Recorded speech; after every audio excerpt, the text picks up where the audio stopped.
ended last time, we were discussing Locke's idea of government by consent.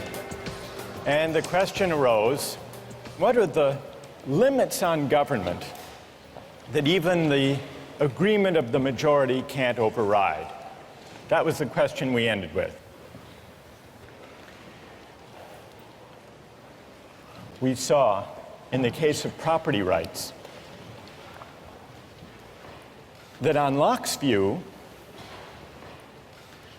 a democratically elected government has the right to tax people. It has to be taxation with consent because it does involve the taking of people's property for the common good. But it doesn't require the consent of each individual at the time the tax is enacted or collected. What it does require is a prior act of consent to join the society, to take on the political obligation. But once you take on that obligation, you agree to be bound by the majority. So much for taxation. But what you may ask about the right to life? Can the government conscript people and send them into battle? What about the idea that we own ourselves? Isn't the idea of self-possession violated if the government can, through coercive legislation and enforcement powers, say, you must go risk your life to fight in Iraq? What would Locke say? Does the government have the right to do that? Yes. In fact, he says in 139, he says, what matters is that the political authority or the military authority not be arbitrary. That's what matters.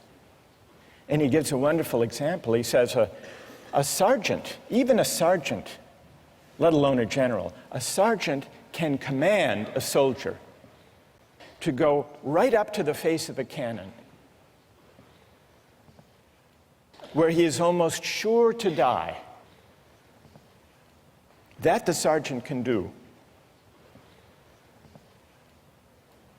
The general can condemn the soldier to death for deserting his post or for not obeying even a desperate order.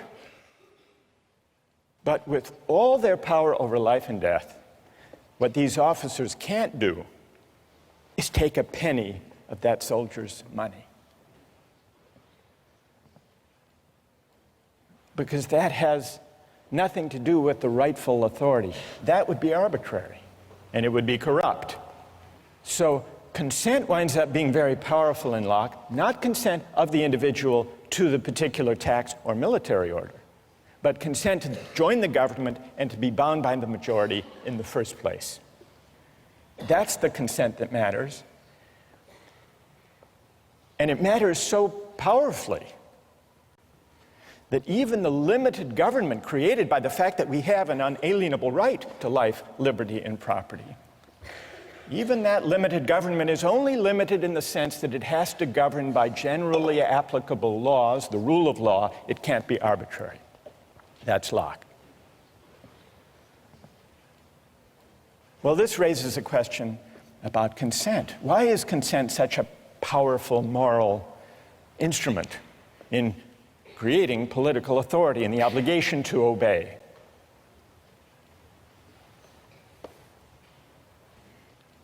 Today, we begin to investigate the question of consent by looking at a concrete case, the case of military conscription. Now, some people say, if we have a fundamental right that arises from the idea that we own ourselves, it's a violation of that right for a government to conscript citizens to go fight in wars.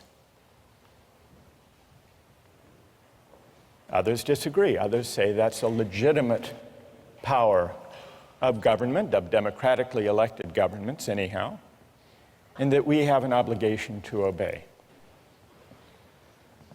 Let's take the case of the United States fighting a war in Iraq.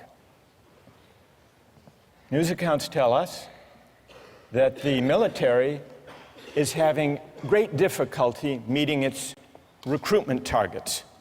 Consider 3 policies that the US government might undertake to deal with the fact that it's not achieving its recruiting targets.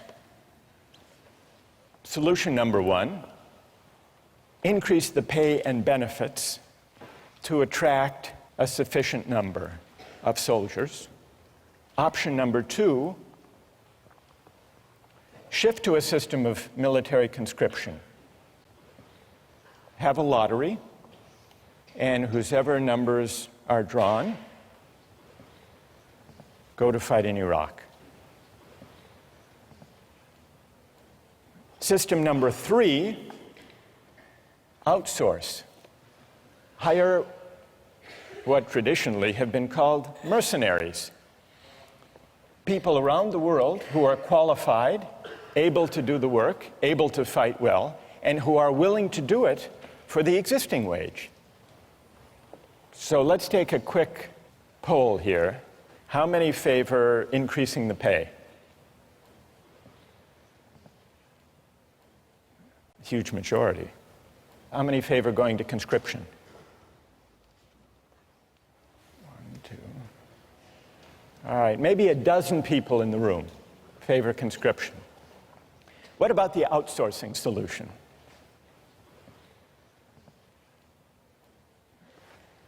Okay, so there may be about 2-3 dozen. During the Civil War,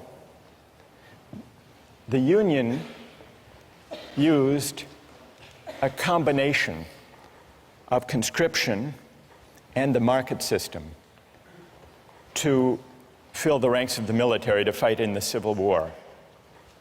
It was a system that began with conscription, but if you were drafted and didn't want to serve, you could hire a substitute to take your place. And many people did. You could pay whatever the market required in order to find a substitute. People ran ads in newspapers, in the classified ads, offering $500, sometimes $1,000 for a substitute who would go fight the Civil War in their place. In fact, it's reported that Andrew Carnegie was drafted and hired a substitute to take his place for an amount that was a little less than the amount he spent in a year on fancy cigars. Now, I want to get your views about the Civil War system. Call it the hybrid system, conscription but with a buyout provision. How many think it was a just system? How many would defend the Civil War system? Anybody? 1? Anybody else? 2, 3, 4, 5. How many think it was unjust? Most of you don't like the Civil War system. You think it's unjust. Let's hear an objection. Why don't you like it? What's wrong with it? Yes? Well, by paying $300 for to be exempt one time around, you're really putting a price on on valuing human life. And we established earlier that's really hard to do. So they're trying to accomplish something that really isn't feasible. Good. So paying someone $300 or $500 or $1,000. You're basically saying that's what their life is worth to you. That's what their life is worth. It's putting a dollar value on life. That's good. And what's your name? Liz. Liz. Well, who has an answer for Liz? You defended the Civil War system. What do you say?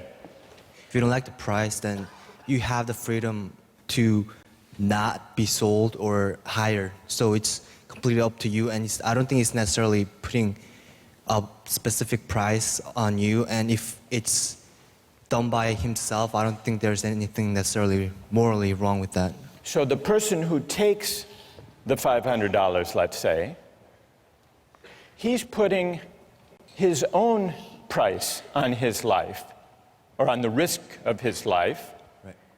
and he should have the freedom to choose to do that. Exactly. What's your name? Jason? Jason, thank you. Now we need to hear from another critic of the Civil War system. Yes.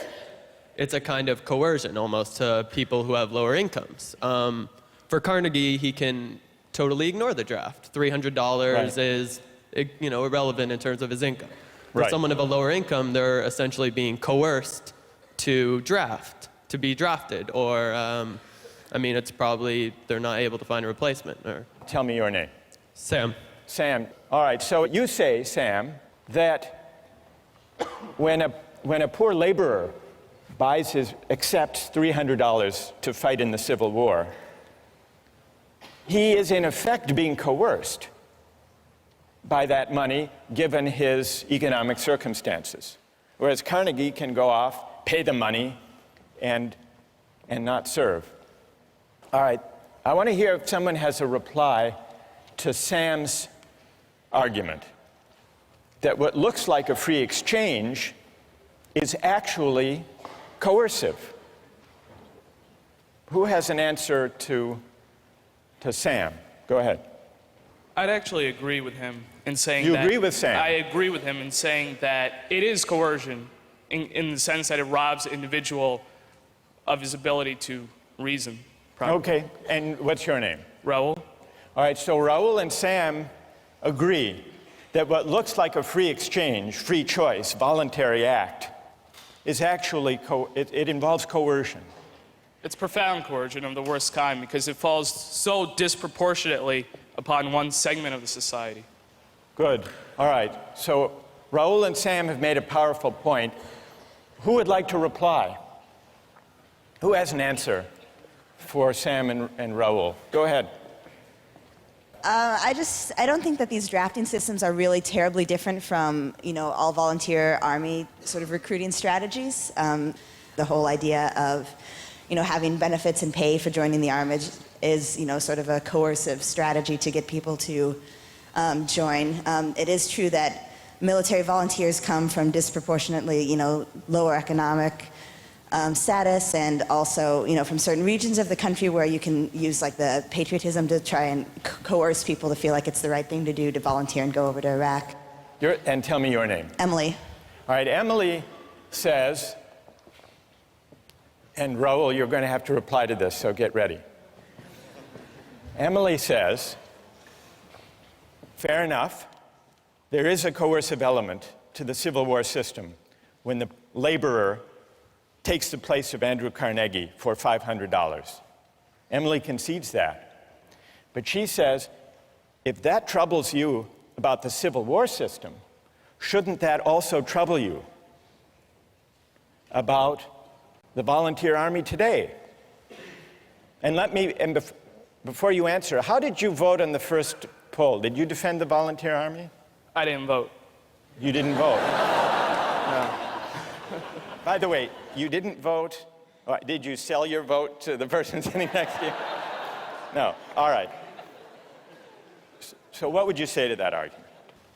I think that the circumstances are different in that there was conscription in the Civil War. There is no draft today.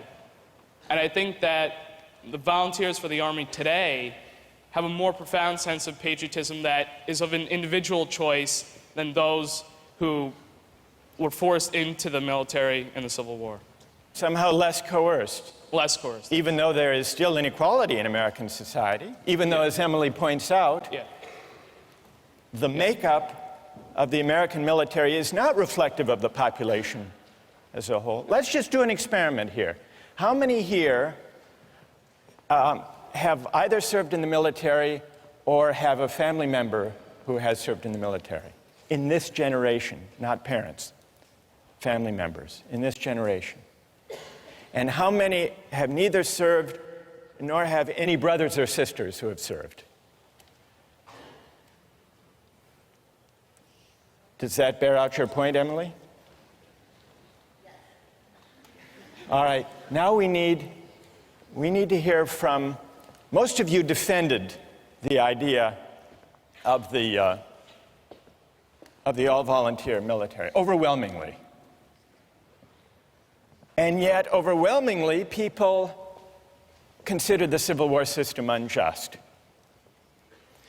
Sam and Raul articulated reasons for objecting to the Civil War system. It took place against a background of inequality, and therefore the choices people made to buy their way into military service were not truly free, but at least partly coerced. Then Emily extends that argument in the form of a challenge. All right, everyone here who voted in favor of the all-volunteer army should have to explain, well, what's the difference in principle? Doesn't the all-volunteer army simply universalize the feature that almost everyone found objectionable in the Civil War buyout provision? Did I state the challenge fairly, Emily? Yes.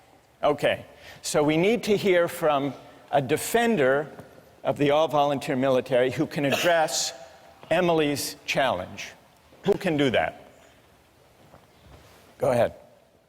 The difference between the Civil War system and the all-volunteer army system is that in the Civil War, you're being hired not by the government, but by an individual. And as a result, different people who get hired by different individuals get paid different amounts. In the case of the all-volunteer army, everyone who gets hired is hired by the government and gets paid the same amount. It's precisely the universalization of essentially paying your service, you're paying your way into the army, that makes the all-volunteer army just. Emily? I guess I'd frame the principal difference slightly differently. On the all-volunteer army, it's possible for somebody to just, step aside and not really think about, the war at all. It's possible to say, well, I don't need the money. I don't need to have an opinion about this. I don't need to, feel obligated to take my part and defend my country. With a coercive system, with an explicit draft, then, there's the threat, at least, that every individual will have to make some sort of decision regarding military conscription, and perhaps in that way it's more equitable. It's true that Andrew Carnegie might not serve in any case, but in one, he can completely step aside from it, and the other there's some level of responsibility. While you're there, Emily, so what system do you favor? Conscription? I would be hard-pressed to say, but I think so, because it makes the whole country feel a sense of responsibility for the conflict, instead of, having a war that's maybe ideologically supported by a few, but only if there's no, real responsibility. Good. Who wants to reply? Go ahead. So I was going to say that the fundamental difference between the all-volunteer army and then the army in the Civil War is that in the all-volunteer army, if you want to volunteer, that comes first, and then the pay comes after. Whereas in the Civil War system, the people who are accepting the pay aren't necessarily doing it because they want to. They're just doing it for the money first. What motivation beyond the pay do you think is operating in the case of the all-volunteer army? Like patriotism for the country. Patriotism. Well, what about and pay? a desire to defend the country. I mean, Right. there is some motivation in pay, but the fact that it's first and foremost an all-volunteer army will motivate them first, I think, personally. Do you think it's better, and tell me your name. Jackie? Jackie, do you think it's better if people serve in the military out of a sense of patriotism than just for the money? Yes, definitely, because the people that was one of the main problems in the Civil War Army, is that the people that you're getting to go in it, or to go to war, aren't necessarily people who want to fight, and so they won't be as good soldiers as they will be had they been there because they wanted to be. All right, what about Jackie's having raised the question of patriotism? That patriotism is a better or a higher motivation than money for military service. Who would like to address that question? Go ahead. Patriotism absolutely is not necessary in order to be a good soldier, because mercenaries can do just as good of a job as anyone who waves the American flag around and wants to defend what the government believes that we should do. Did you favor the outsourcing solution? Yes, sir. And, all right, so let Jackie respond. What's your name? Philip. What about that, Jackie? So much for patriotism.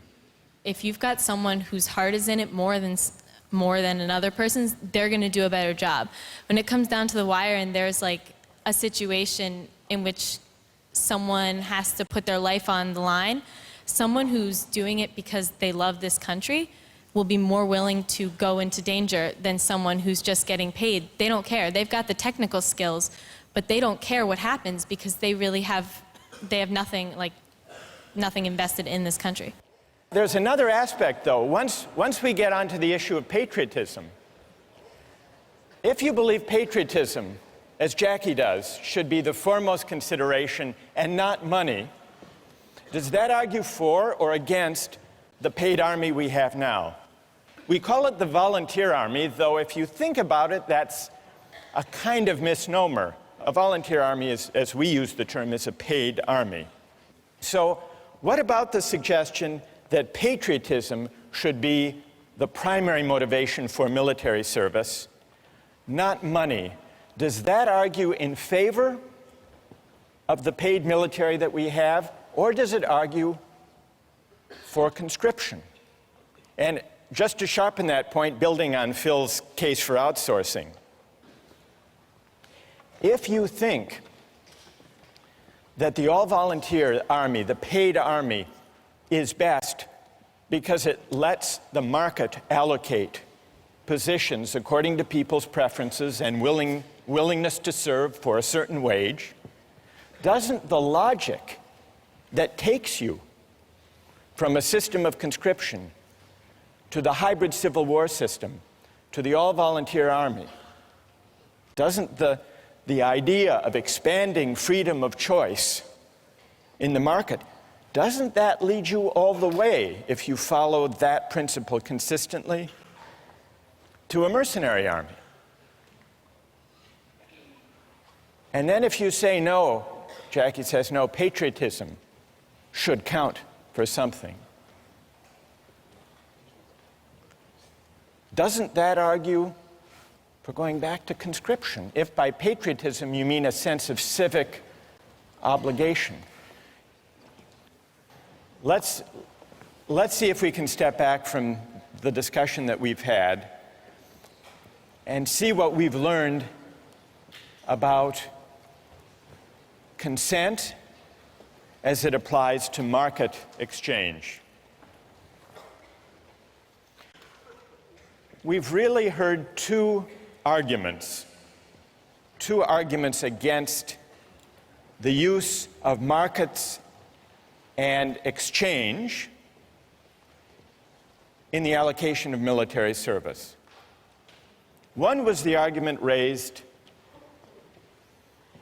by Sam and Raoul, the argument about coercion.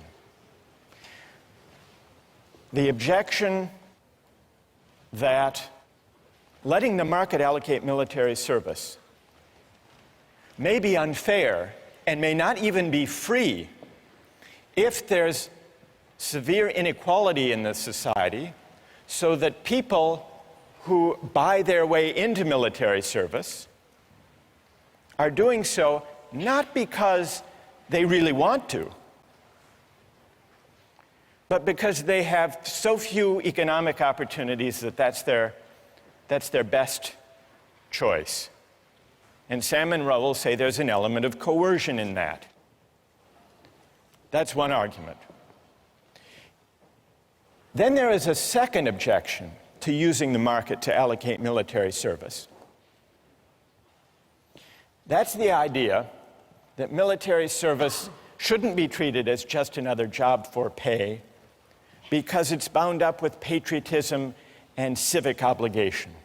This is a different argument from the argument about unfairness and inequality and coercion. It's an argument that suggests that maybe where civic obligations are concerned, we shouldn't allocate duties and rights by the market.